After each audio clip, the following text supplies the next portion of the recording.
요한복음 10장 11절입니다. 나는 선한 목자라. 선한 목자는 양들을 위하여 목숨을 버리거니와. 예수님은 자신을 선한 목자라고 하셨습니다. 그리고 양으로 생명을 얻게 하고 더 풍성히 얻게 하려고 하신다는 말씀을 하셨음에도 거기에 있는 많은 사람들은 예수님을 향해 그가 귀신 들려 미쳤다라고 말합니다. 또 한편의 사람들은 예수님을 향해 귀신이 맹인의 눈을 뜨게 할 수 있느냐며 그들에게 분쟁이 일어납니다. 사실 예수님께서 자신을 선한 목자라고 하신 말씀은 유대인들에게는 상당한 도발이었습니다. 왜냐하면 그들에게 있어서 선한 목자는 시편 23편에 기록된 여호와 하나님 한 분이기 때문입니다. 여호와는 나의 목자시니 내가 부족함이 없으리로다. 이 말씀은 우리에게도 너무나도 유명한 말씀이고 유대인들에게도 마찬가지였습니다. 그들에게는 여호와 하나님 한 분만이 선한 목자가 되시는데 예수님께서는 자신이 바로 선한 목자라고 하시는 것입니다. 그런데 예수님께서 말씀하시는 선한 목자의 의미가 무엇일까요? 우리는 대부분 시편 23편처럼 그가 나를 푸른 초장에 누이시며 쉴만한 물가로 인도하시는 좋으신 목자라는 이미지를 떠올립니다. 그런데 3절에 보면 내 영혼을 소생시키시고 자기 이름을 위하여 의의 길로 인도하신다라고 말씀하십니다. 나가 아니라 자기 이름을 위한 것이라는 사실입니다.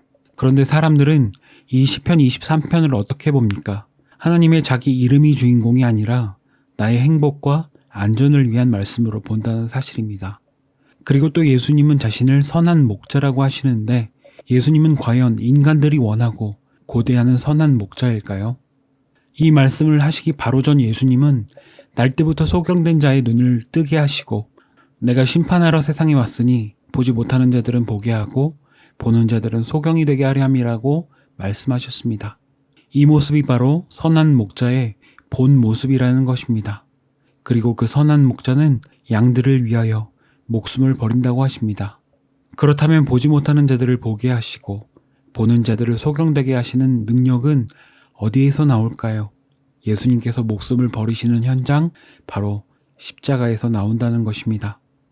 주님께서 어린 양이 되셔서 십자가에서 달려 죽으심이 보지 못하는 주님의 양들을 보게 하시는 능력이 되는 것이고 이 양들은 십자가에서 죽으신 그분만이 진짜 선한 목자이심을 세상에 증거하는 자로 살아가게 된다는 것입니다.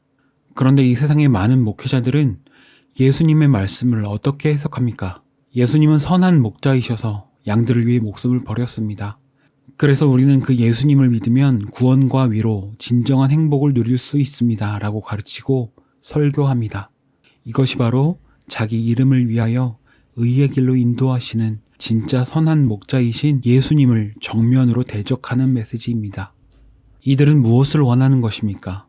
선한 목자를 증거하는 것이 아니라 예수님을 이용해서 이 땅에서 자기 욕망을 채우려고 하는 자들입니다.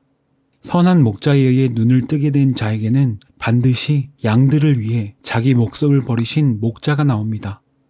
그래서 성도의 몸은 예수님이 선한 목자이심을 드러내는 현장이 됩니다. 우리의 몸에서는 무엇이 나옵니까? 사람들은 날마다 말씀을 보면서도 그 말씀을 통해서 자신을 치장하기 위해 말씀을 해석합니다. 영적인 유익이라는 이름으로 포장하고 성숙이라는 이름으로 포장해 결국은 자신이 하나님과 같이 되려고 하는 선악과를 먹은 자들의 욕망을 채우는 것입니다. 순종도 마찬가지입니다. 그러나 십자가의 능력으로 눈을 뜨지 못한 사람들은 그러한 자신을 절대로 죄인으로 인정하지 않습니다. 말씀 앞에서 자신이 진정한 죄인이요 예수님의 복음을 이용하는 싹군으로 드러나는 즐거움이 성도에게는 있어야 하는 것입니다. 왜요? 그 가운데 십자가 피만을 자랑할 수 있기 때문입니다. 모든 인간은 돈을 위해 살아갑니다. 싹군입니다. 그래서 성도는 십자가만 자랑합니다. 그런데 한 가지 더 중요한 것은 성도가 십자가를 증거할 때 선한 목자는 성도를 보호할까요? 스데반 집사님을 포함하여 대부분의 사도들은 비참하게 죽었습니다. 그렇다면 세상 논리로 본다면 예수님은 진짜 선한 목자가 아닙니다. 그런데 교회는 어떻게 가르칩니까? 예수님을 믿고 예수님을 위해 헌신하면 영혼이 구원 얻을 뿐 아니라 이 땅에서도 잘 되고 축복을 준다고 가르칩니다. 선한 목자이신 예수님을 우상으로 바꾸어 버린 것입니다. 예수님은 이 땅에서 죽으셨습니다. 그래서 이 세상은 하나님의 아들을 죽인 세상이 되었습니다. 즉, 죽은 세상이 된 것입니다. 이것이 예수님께서 이제 내 나라는 이 세상에 속한 것이 아니라고 하신 이유입니다. 요한복음 1장 5절에 이 세상을 어둠으로 규정하는 것도 바로 이 때문입니다. 죽음의 세상에서는 벗어날 길이 없습니다. 아무리 발버둥을 치고 어떤 노력을 다한다 하더라도 제자리에 머물러 있을 뿐입니다. 이 세상에서 벗어날 유일한 길은 내가 죽인 예수님의 십자가밖에 없습니다. 그분만이 유일한 주님이십니다. 그리고 그 양들은 그분을 찬양하기 위해 만들어졌습니다.